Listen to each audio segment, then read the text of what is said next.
அதாவது இன்னைக்கு என்ன டே அப்படின்னா அதிமுகவை வச்சு பங்கம் பண்ற டே அப்படின்ற மாதிரி எல்லாரும் பங்கம் பண்ணிக்கிறாங்க வரிசையா.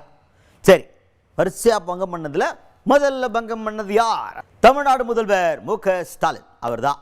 இப்போ அவர் ஒரு மேடையில் பேசுகிறார். பேசும்போது சென்ட்ரல் கவர்மெண்ட் பிஜேபி கவர்மெண்ட்டை சாடி பேசுகிறாரு. அவங்க நமக்கு பட்ஜெட் கொடுக்க மாட்டேங்கிறாங்க அப்படின்ற நிறைய குறைகள் சொல்கிறாரு.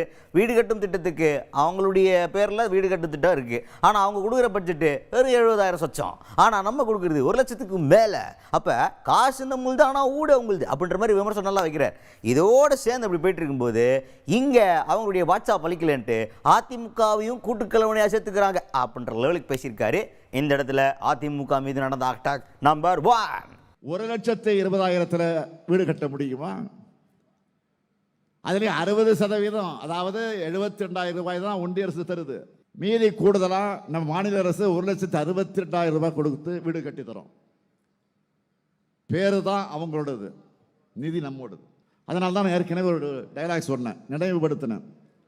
மாப்பிள்ளை அவர் தான், ஆனால் அதை போட்டு இருக்கக்கூடிய சட்டை என்னோடது. இப்படிதான் தமிழ்நாட்டுக்கு தர வேண்டிய நிதியை ஒழுங்காக தர்றதில்லை. தந்தாலும் அரைக்குறை தான். தமிழ்நாட்டு மக்களை மதத்தால் சாதியால் பிளவுபடுத்த தொடர்ந்து முயற்சி செஞ்சுக்கிட்டு வராங்க.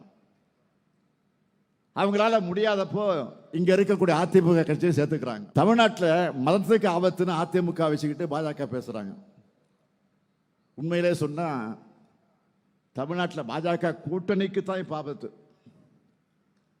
மிஸ்டு கால்லாம் கொடுத்து பார்த்தாங்க கட்சியை வளர்க்க முடியாமல் போனவங்க. தங்களுடைய அரசியல் லாபத்துக்காக இப்ப கடவுள் பெற மிஸ்யூஸ் பண்றாங்க, மிஸ்யூஸ் பண்ணிட்டு இருக்கிறாங்க. இவங்களோட போலி பக்தியை, அரசியல் நாடகத்தை இங்க யாரும் ஏற்க மாட்டாங்க.